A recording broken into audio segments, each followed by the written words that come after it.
Merci Gilles. Bonjour à toutes et à tous. Nous allons attaquer par l'Observatoire Pierre Sud sur les pierres du patrimoine historique du sud de la France. Comme l'a dit Gilles, ça sera une petite présentation à deux. Moi, je vais vous présenter plutôt l'outil et Philippe vous présentera des exemples d'utilisation de l'outil Pierre Sud par rapport à la problématique de substitution, sans néanmoins aller trop dans le détail, puisque ça sera le sujet de la table ronde cet après-midi. Alors en fait, l'Observatoire Pierre Sud répond à un constat qui est partagé, je pense, par un certain nombre d'entre vous, qui est que la connaissance de la pierre, qui est indispensable à l'étude et à la préservation du patrimoine bâti, est généralement assez parcellaire parce que les données sont détenues par différentes personnes, ne sont pas aussi très nombreuses, il faut dire ce qui est, notamment lorsqu'on remonte dans le temps sur des édifices qui peuvent être assez anciens. Donc l'objectif de la finalité de l'Observatoire était bien d'améliorer l'état des connaissances sur les pierres du patrimoine historique, objectif assez large donc, et le deuxième volet, faciliter la diffusion de ces connaissances auprès d'un public finalement assez large, à la fois constitué de professionnels, de scientifiques et aussi, je dirais, de grands publics, notamment de type étudiant. Le patrimoine considéré par l'Observatoire est à ce jour limité aux deux régions Languedoc, Roussillon et Provence-Alpes-Côte d'Azur. La réforme territoriale, on le verra à la fin, nous donne une opportunité d'élargir déjà à l'ancienne région Midi-Pyrénées. Le corpus de Pierre Sud, c'est 3675 monuments historiques. Pierre, bien évidemment, puisque l'objet qui nous réunit aujourd'hui, c'est bien la pierre. Situé, grosso modo, moitié-moitié en région PACA et en région Languedoc-Roussillon. Monuments protégés pour l'essentiel, mais également quelques monuments emblématiques qui peuvent ne pas disposer de protection. Je prends toujours l'exemple de Notre-Dame de la Garde, par exemple, à Marseille. Nous traitons également des autres sites archéologiques, puisque les monuments historiques sont des sites archéologiques aussi, exclusivement situés en PACA. Et enfin, le site Pierre Sud gère des objets lapidaires exposés ou entreposés, en extérieur ou en extérieur, dans des musées, des pots de fouilles archéologiques. À ce jour, on a simplement, je dirais, un panel test d'échantillons provenant du musée de l'art antique. Alors, quels sont les objectifs techniques ? Enfin, ce que je vais vous présenter aujourd'hui, en fait, est l'aboutissement de plusieurs projets qui ont d'abord été menés en région Languedoc-Roussillon, puis en région PACA, sur des financements des conseils régionaux et de l'Europe à l'époque, depuis, je dirais, la fin des 2008-2009. La première étape a été de rechercher dans la documentation et les archives les données existantes sur les pierres mises en œuvre dans les monuments historiques, sites archéologiques et objets lapidaires considérés, et également travailler sur les données carrières, donc répertoire sur les carrières. Il y a un certain nombre d'ouvrages qui datent pour certains même du XVIIIe siècle. Je dirais tout ce qui est information finalement sur les provenances et information sur les références de mise en œuvre, références documentées. Un autre objectif qui est assigné à l'Observatoire, c'est d'améliorer l'état des connaissances, donc également de réaliser des études originales sur l'identification et la détermination de la provenance des pierres des monuments historiques sélectionnés, en vue d'acquérir des données nouvelles. L'ensemble des données est saisi et structuré dans une base de données qui a été développée à cet effet. Et le côté visible pour vous-même, et puis je dirais pour les professionnels au sens large, scientifiques et grand public, c'est un site internet qui effectivement permet d'accéder aux données recueillies, notamment, on verra un petit peu après. Au niveau de la gouvernance de l'Observatoire, depuis 2014, nous travaillons au travers d'un accord cadre qui a été signé entre les parties, à savoir le BRGM, le CICRP et les DRAC des deux régions concernées. Nous nous réunissons au sein d'un comité d'orientation stratégique environ 2 fois par an pour suivre les travaux et puis alimenter la réflexion sur le développement futur de l'Observatoire. Ce petit schéma vous résume un peu le fonctionnement. Vous avez en haut à gauche, je dirais, le pool données existantes, qui n'est pas exhaustif, puisque, je dirais, il y a toujours des études qui continuent à être menée par des universitaires, par les services des monuments historiques, mais pas seulement, qui peuvent nous alimenter en données sur les pierres et sur leurs utilisations dans le patrimoine. À droite, le côté données nouvelles, ce sont des rapports d'études originales qui sont, je dirais, décidés par le comité d'orientation stratégique, donc financés généralement par la DRAC et le BRGM sur l'argent public, avec donc une stratégie structurée d'alimentation de la base de données. Tout ça, effectivement, est ensuite bancarisé et restitué au travers du site internet au public cible. L'état actuel de renseignement de la base de données, quelques chiffres pour vous illustrer un petit peu le contenu des données qui sont contenues dans la base et donc de fait restituées par le site internet. On a environ 770 pierres de construction et ou décoratives, extraites de 1300 carrières, bien évidemment massivement situées dans les deux régions concernées, Languedoc-Roussillon et PACA. À titre de comparaison, il faut savoir qu'actuellement, le nombre de carrières de roches ornementales et de construction actives, c'est-à-dire autorisées au sens de l'administration en France, est de l'ordre de 550. Donc vous voyez, ça, sans surprise, la pierre était autrefois le matériau numéro 1 de construction. Ça vous donne un petit peu des ordres de comparaison.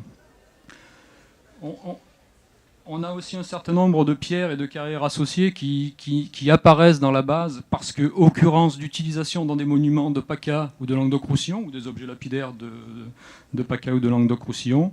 Alors, des pierres, quand on voit Turquie, Italie, etc., on pense tout de suite à des marbres au sens large, qui ont été utilisés, mis en œuvre notamment pour le patrimoine antique. Mais pas seulement, ça peut être aussi des pierres de restauration, de substitution de matériaux d'origine qui peuvent provenir d'autres régions françaises ou parfois de l'étranger. Philippe vous présentera un cas d'une pierre espagnole utilisée en restauration. Au sens des monuments historiques, par rapport au corpus considéré par Pierre Sud de 3675 monuments, vous voyez, environ 15% des monuments disposent d'informations sur leurs pierres constitutives. Alors, information, ça veut dire qu'on a au moins une référence d'utilisation pour un type de pierre donnée. Ça ne veut pas dire que l'information est complète. Mais ça montre un petit peu le chemin qui reste à parcourir si on voulait tendre vers une bonne connaissance, un bon inventaire de l'ensemble des pierres mises en œuvre sur les monuments considérés. Grosso modo, ça équivaut. On a à ce jour 1560 mentions d'utilisation de ces pierres dans les monuments. Ça équivaudrait à autour de 2,7 pierres identifiées précisément ou partiellement par édifice. Je vous ai laissé les sites archéologiques. Aucun ne dispose à ce jour d'informations, simplement parce je dirais qu'on garde encore ce corpus de sites. Il est affiché dans la base, mais il n'y a pas d'action, je dirais, de récupération des données existantes, parce que là, il faudrait travailler avec les archéologues, et pour diverses raisons. Dans la gouvernance, on s'est vraiment focalisé pour l'instant sur les monuments historiques, parce qu'on a besoin effectivement d'avoir une action, un pilotage très actif des conservations régionales des monuments historiques, qui se fait tout à fait bien actuellement. Concernant les objets lapidaires, c'était comme je vous l'ai dit, on s'est limité au musée de l'art antique pour l'instant. On pourrait tout à fait aussi multiplier, ou je dirais élargir le corpus. Le site internet. Alors le site internet est un site public, bien évidemment, avec, au-delà de l'ensemble de ces rubriques, je ne vais pas vous en faire une description détaillée, on va se concentrer sur le côté accès aux données, finalement, qui se fait au travers d'un visualiseur cartographique. Donc c'est une interrogation au travers d'une consultation cartographique et au travers d'une autre rubrique du site qui est la possibilité de télécharger un certain nombre de documents publics, je dirais plutôt de synthèse, d'aide à la décision ou de connaissances sur les matériaux. Je vais essayer d'être clair. J'ai quand même privilégié le fait de faire une présentation par ce diaporama et pas un test en temps réel sur le site internet, parce que généralement ça ne marche pas. Non pas que l'outil ne marche pas, mais que voilà. Ce qu'il faut retenir, effectivement, je vous l'ai dit, un espace cartographique qui permet d'accéder aux données. avec une possibilité d'accéder aux données soit par une entrée géographique qui est le bloc aller A, en haut à gauche. Hein, vous rentrez Marseille, de fait ça va vous zoomer sur Marseille. Ça c'est pour le côté, je dirais, carte. Des boutons de navigation, d'impression, de téléchargement des données, parce que ça c'est un principe général. Toutes les données sont téléchargeables, soit in fine on va voir sous forme de fiches au format PDF, par type d'objet, c'est-à-dire des fiches carrières, des fiches monuments, et également d'export au format Excel pour un territoire géographique sélectionné de l'ensemble des données existantes. Par exemple, si vous voulez exporter les données relatives à tous les monuments du département des Bouches-du-Rhône, vous pouvez aussi le faire. À droite, les trois menus affichage, interrogation de la base, qui vous sont détaillés là-dessus. Si vous êtes intéressé, vous pourrez aller naviguer et puis utiliser la présentation pour un petit peu gagner du temps sur la compréhension de l'outil. Il y a aussi un didacticien qui est en ligne. Donc les objets qui sont affichés, qui sont considérés par la base, hein, carrière, monument, site archéo, site d'exposition, avec un état de renseignement qui est distingué. Ça, c'est la partie légende des objets affichés. Les fonds géographiques, les fonds d'affichage disponibles sont des fonds géographiques ou topographiques, des fonds géologiques, et ainsi que des photos aériennes, c'est la BD Ortho de l'IGN. Vous pouvez sélectionner par type d'objet et aussi par état. Sélectionner les carrières autorisées, abandonnées ou d'état inconnu, les monuments historiques disposant d'informations ou non, etc. La troisième partie de ce menu déroulant est l'accès aux informations elles-mêmes, informations sur les pierres et carrières, sur les monuments, sur les sites archéo ou les lieux d'exposition ou de stockage des objets lapidaires. Alors très rapidement, deux exemples d'utilisation. Là, un lycéen souhaite avoir des informations sur les pierres extraites à Aix-en-Provence. Via le menu, simplement, il renseigne le champ géographique, nom de commune, département, région ou pays, Aix-en-Provence. Il lance la recherche et il obtient des fenêtres avec la liste des pierres qui sont recensées dans la base. À partir de là, il a simplement à cliquer, c'est l'étape 4, sélection d'une carrière de pierre. Il clique sur cette ligne-là et passe à l'étape 5, qui à la fois rafraîchit la carte, je dirais, d'affichage général que vous avez vu à l'échelle du bassin méditerranéen et qui va zoomer sur la position géographique de la carrière en question et permet de télécharger la fiche correspondante. Donc ça, c'est l'exemple que vous avez en bas à gauche. Là, il avait sélectionné la pierre de Bibémus, carrière Bibémus 1. Donc il télécharge la fiche pierre, donc qui va lui donner l'ensemble des informations, et non seulement sur cette carrière, mais sur l'ensemble des carrières de pierre de Bibémus. Autre fonctionnalité de l'outil, c'est que vous voyez en affichage, information sur l'objet également, la liste des monuments renfermant la pierre sélectionnée, c'est-à-dire qu'il y en a 5 qui sont recensés dans la base. Il y a un objet lapidaire aussi sur lequel on a une référence d'utilisation de cette pierre. En cliquant sur les plus, vous pouvez aussi donc passer finalement de la pierre au monument en question, c'est-à-dire avoir la liste. Là, on a fait l'exercice, c'est effectivement cathédrale Saint-Sauveur et son cloître. Télécharger ensuite la fiche de la cathédrale. Voilà.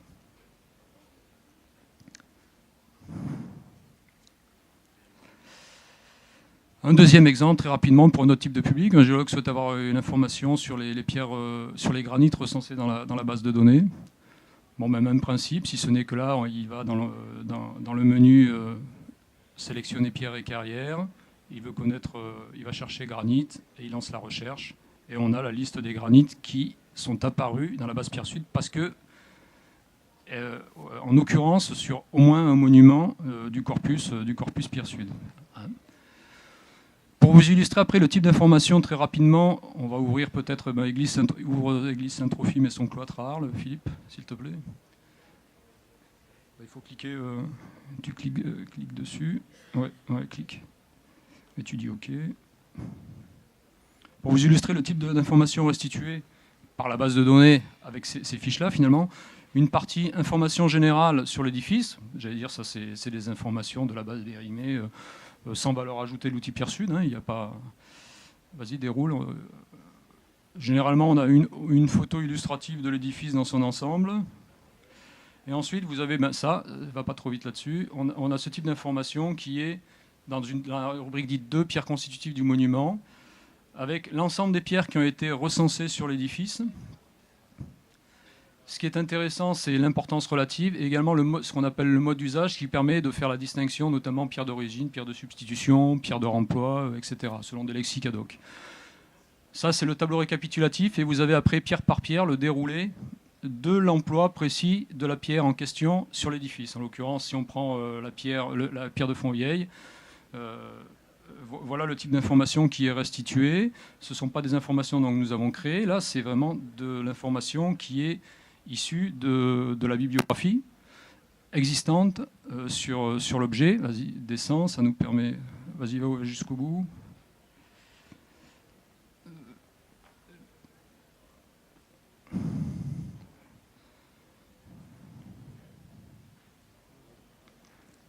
Voilà, simplement pour vous dire effectivement qu'in fine, une fois qu'on a balayé toutes les utilisations détaillées des pierres sur l'édifice, il y a la liste des sources documentaires qui permet là, pour des recherches, je dirais, plus détaillées, approfondies ou plus ciblées, d'avoir donc ce travail de bibliographique, d'accès à la biblio existante.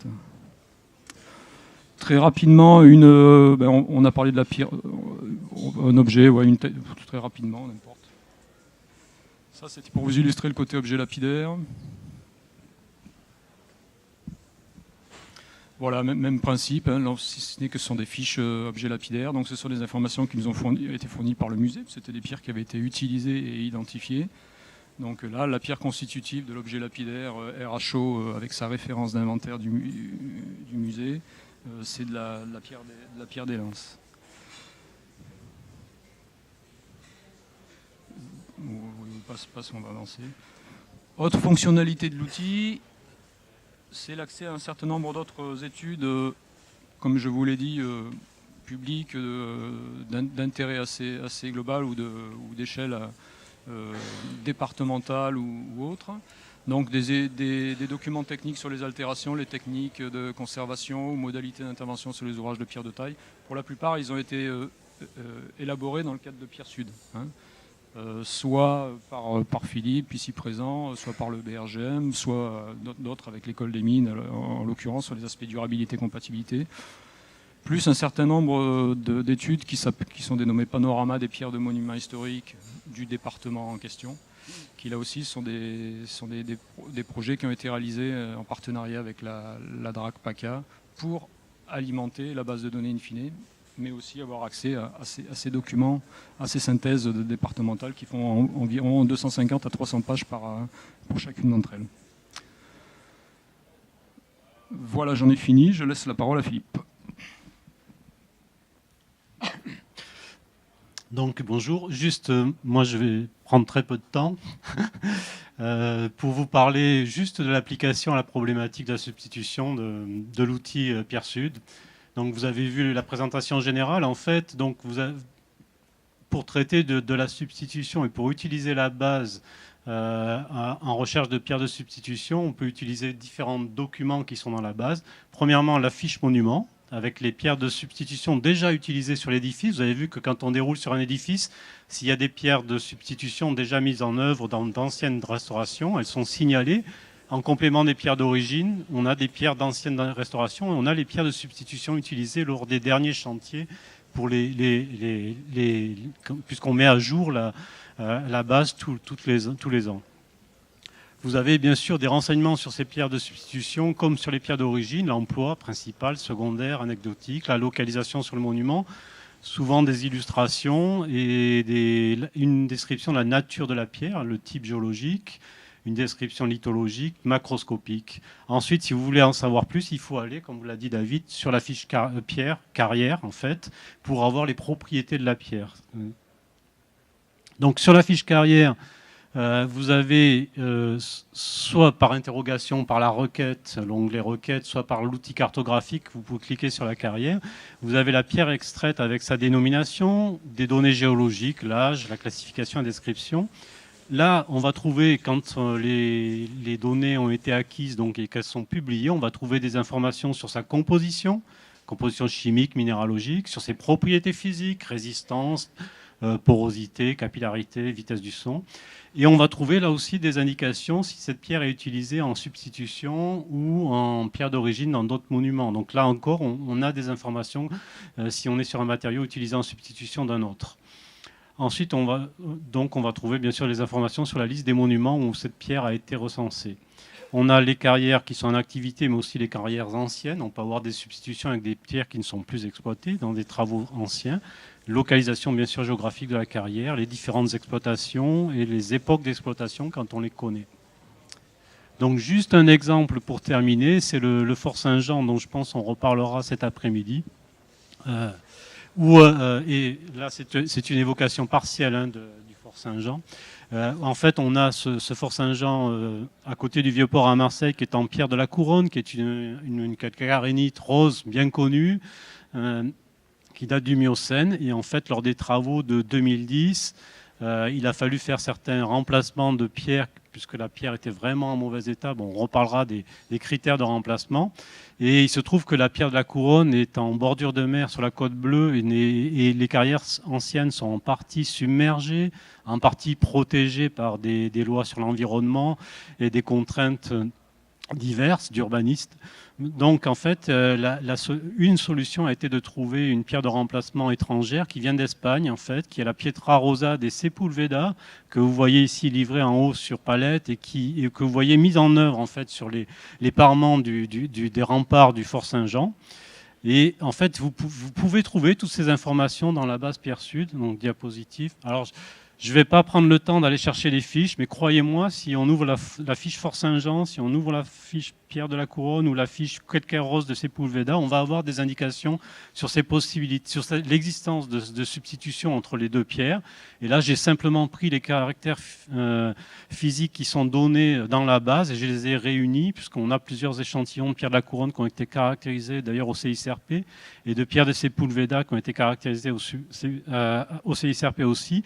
Et ces données se trouvent dans la base et vous avez donc, vous voyez, en fonction de l'orientation par rapport au lit, la porosité totale, la porosité à 48 heures, les coefficients de saturation, la capillarité et la vitesse du son sur ces deux pierres, ce qui permet de vérifier qu'elles sont vraiment très très proches en propriété et non pas seulement en aspect. Voilà, je crois que c'est tout. Et il y a encore une diapositive. Je repasse la parole à David pour 1 minute. Oui, deux mots pour finir sur les perspectives d'évolution et la suite pour Pierre Sud. Donc, comme je vous l'ai dit, via la réforme territoriale se pose la question naturellement de l'élargissement du corpus de monuments historiques à des monuments sélectionnés en pierre, bien sûr, de l'ancienne région Midi-Pyrénées. Donc ça, c'est une chose. On poursuit les travaux d'acquisition de données nouvelles à l'échelle départementale. Donc là, nous achevons avec la DRAC PACA et le CICRP une étude consacrée à une trentaine de monuments du département du Var. Le rapport va être mis en ligne sur le site Pierre Sud normalement avant la fin du mois de juin et la base de données sera alimentée là aussi simultanément et programmer les Alpes-Maritimes dans le même ordre d'idée pour un démarrage dès cette année. Ce qu'on n'a pas dit, c'est que parallèlement à la base, on gère aussi une lithothèque, donc une collection d'échantillons représentatifs d'un certain nombre des pierres faisant partie de pierres, disons, rencontrées dans les deux régions. Et un travail actuel assez important est fait sur la réalisation de la mince épidescription pétrographique au sens des géologues, c'est-à-dire avec un microscope optique polarisant. Là aussi, derrière, pour aussi de la prise de photos et puis de l'alimentation de la base en documents iconographiques, non seulement des matériaux, des échantillons macroscopiques, blocs, mais également des lames minces. On réfléchit également à faire converger cette action avec une autre qu'on mène avec la profession, à savoir le Syndicat national des roches ornementales de construction et puis le Centre technique des matériaux naturels de construction, c'était MNC, que vous avez vu Claudine tout à l'heure, vous faire sa présentation, sur la mise en ligne, entre guillemets, des informations sur les carrières en activité, enfin au moins autorisées, on va dire, parce qu'il y en a qui sont autorisées mais qui ne sont pas obligatoirement actives ou le sont partiellement.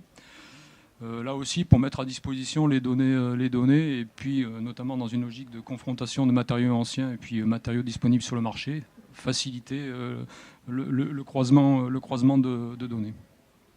voilà, et on fait un projet d'organisation en 2017 d'un séminaire, vraiment sur une journée, d'utilisation de Pierre Sud et puis je dirais de table ronde et d'échanges de manière plus large sur les problématiques liées aux pierres du patrimoine et notamment des monuments historiques. Merci, j'en ai fini.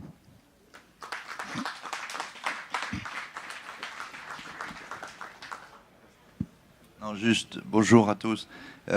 Juste pour savoir s'il y a un équivalent de Pierre Sud au nord.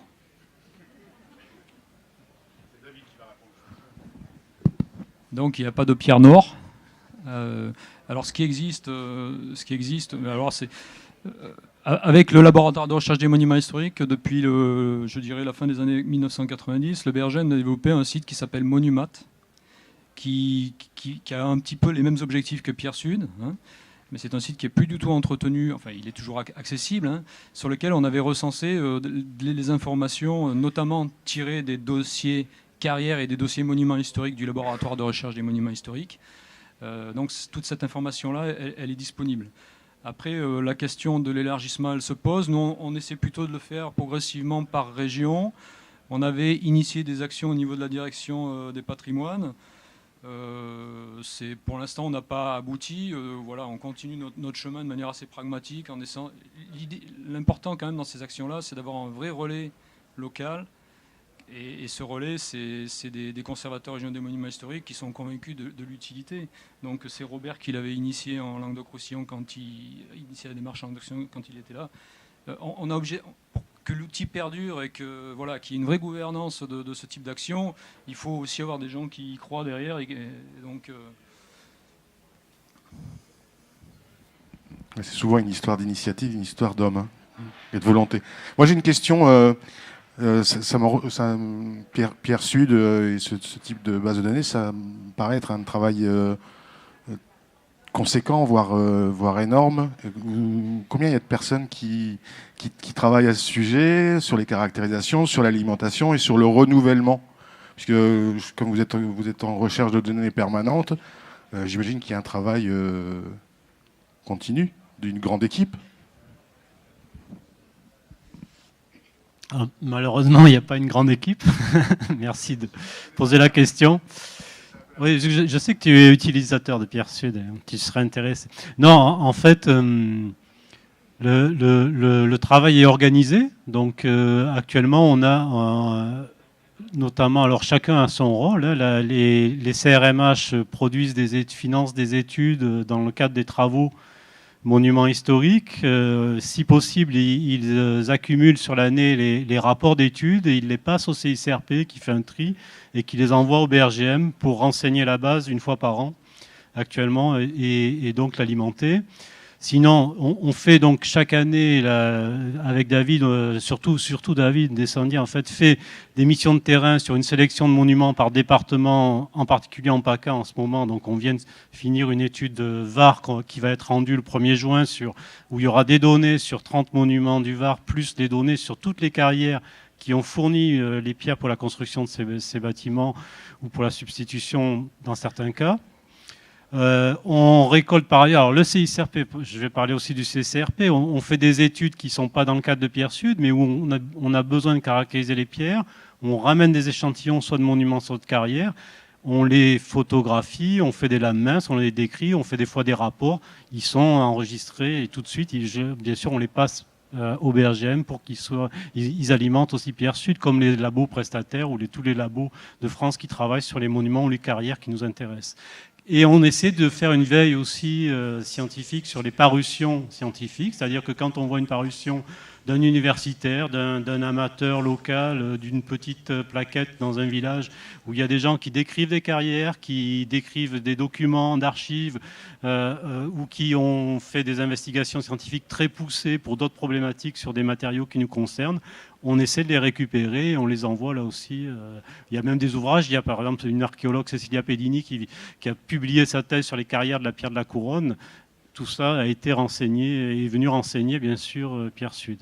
Voilà. Je pense que j'ai dû oublier des choses. Monsieur Jourdan, non. Donc, du coup, vous voyez, les acteurs, en fait, ils sont ils sont là, et puis les gens qui travaillent en association avec nous, à la DRAC, à CRMH, au CICRP, au BRGM, et puis des bonnes volontés. On est en lien avec des associations aussi, des associations soit sur l'environnement, la géologie, des amicales, etc., qui viennent des fois à nos réunions et qui nous fournissent des données ou qui nous envoient quand lors d'une randonnée, ils ont découvert une carrière, nous envoient des diapos et nous incitent à venir voir la carrière. Je rajouterais qu'on essaye d'inciter les maîtres d'œuvre sur les travaux sur monuments historiques. Alors, depuis 2009, le cercle des maîtres d'œuvre sur les monuments classés s'est élargi, au-delà des architectes en chef des monuments historiques. Donc nous essayons de les sensibiliser à l'importance de ces études sur les pierres, soit en phase d'études, de diagnostic préalable, soit en phase de chantier en lien avec les entreprises. Et nous essayons, quand nous ne les avons pas, de faire remonter vers nous toutes ces études sur les matériaux. De même, on essaye également de le faire pour les entreprises, qu'elles aient une intervention sur les monuments protégés ou qu'elles aient des interventions extérieures aux monuments protégés. Toute étude sur la pierre ou toute étude, là je discutais avec l'un des participants de cette conférence, discutait sur le fait qu'on a d'autres monuments non protégés sur des problématiques qui sont indirectement liées à la pierre, notamment liées à l'hydraulique et les réactions de la pierre à l'hydraulique, aux enduits, aux mauvais enduits qui aggravent l'état du matériau moellon derrière l'enduit. Donc nous essayons de sensibiliser maîtres d'œuvre et entreprises à la remontée de toutes ces études vers nous et effectivement poursuivre ensuite le parcours vers le CICRP et le BRGM. Comme il y a plusieurs architectes du patrimoine et quelques entreprises dans la salle, c'est déjà une nouvelle fois un message renouvelé que les architectes, que les maîtres d'œuvre et les entreprises, s'ils ont des caractérisations, et je pense aussi aux laboratoires qui font des analyses, qui d'eux-mêmes donc peuvent fournir les analyses qu'ils ont réalisées. C'est ça ? Au travers des études commanditées par la DRAC, on a accès il y a une question après de propriété quand même des laboratoires sur les données. Hein. Donc nous, par le biais des études commanditées par la DRAC la DRAC est propriétaire des données. Donc on a accès, je dirais, à quasiment toutes ces études-là. Il n'y en a pas non plus pléthore, hein, malheureusement. Hein. Mais voilà, les quelques 10, 15 études qui peuvent être réalisées, c'est grosso modo ça. Et après, on a un travail effectivement via les CRMH qui nous fournissent les rapports. Là, on a un programme annuel de gestion Pierre Sud, d'actualisation de ces données-là. Alors c'est vrai qu'on pourrait s'améliorer probablement sur l'aspect, comme l'a dit Philippe, sur l'aspect association d'un certain nombre de structures de bonne volonté, de personnes physiques ou de structures. Après, c'est une affaire de moyens et de temps. Hein. C'est-à-dire que là, pour être très proactif vis-à-vis d'une multiplicité de personnes et de structures qui auraient leur place, on n'a pas encore trouvé le fonctionnement. Hein. C'est un peu comme le pôle ICP ici. Il faut de l'animation derrière, il faut de la présence. Et on est plutôt sur un modèle, pour l'instant, je dirais institutionnel, qui essaie de travailler intelligemment en mettant un petit peu d'argent public régulièrement et valoriser surtout l'utilisation de l'argent public, quoi. Merci. Claude Gargy, de Pierre Actuel. Merci. C'est sur les études ADN. Est-ce qu'il n'y a pas un risque d'effet pervers de l'étude ADN de la pierre, dans le sens où on va identifier à l'autre bout de l'Europe ou du monde un matériau très similaire, voire exactement pareil, et qui pourrait être choisi dans le cadre d'une restauration à la place d'un matériau qui existe toujours, pour une raison par exemple de coût? Si, effectivement, ça serait le risque. Après, c'est à nous de faire les bons choix. La science, c'est bien, les décisions sont mieux aussi. Donc oui, il y aurait cet effet-là. Après, c'est pas fait dans ce sens-là. Donc voilà. Après, je sais pas comment mieux t'expliquer ça, mais le but, c'est pas ça. Ça peut, mais c'est pas ça. Le but, c'est chercher du local aussi. Et c'est pour ça qu'on travaille tous ensemble et on essaye d'aller dans ce sens-là.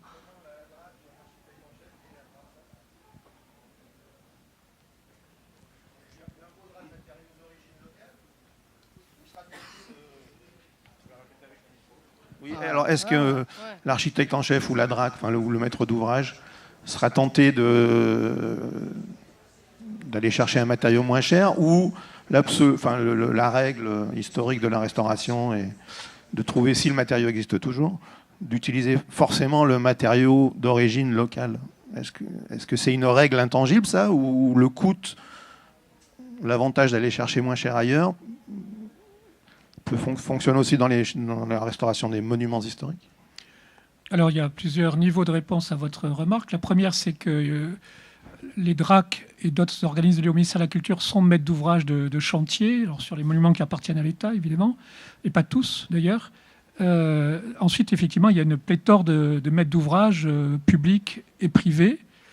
Le rapport national, c'est 50% en gros public et 50% privé de propriété sur les monuments historiques. Et donc, à l'intérieur de ceci, vous avez autant de propriétaires que de maîtres d'ouvrage avec des sensibilités plus ou moins étendues. Donc, il y a la qualité du maître d'œuvre et de sa sensibilisation à cette problématique. Et ensuite, des entreprises elles-mêmes, et bien entendu des laboratoires ou universités qui peuvent intervenir.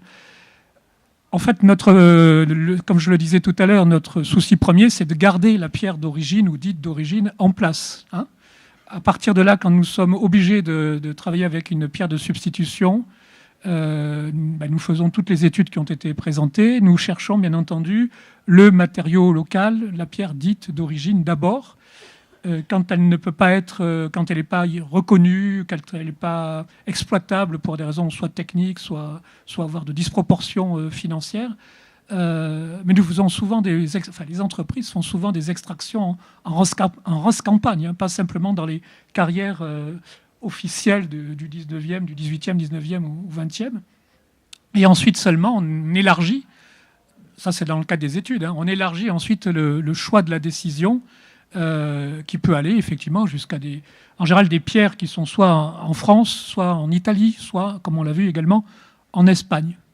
Donc ce sont vraiment des élargissements par défaut. Le but quand même, c'est de recueillir en pierre de substitution la pierre qui a le plus de caractéristiques se rapprochant de la pierre en place.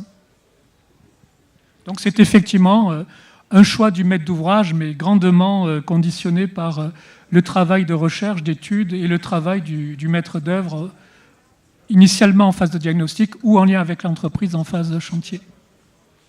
On est déjà en plein, tout le monde va avoir vraiment envie de venir à l'atelier de cet après-midi parce qu'on est en plein dans le sujet.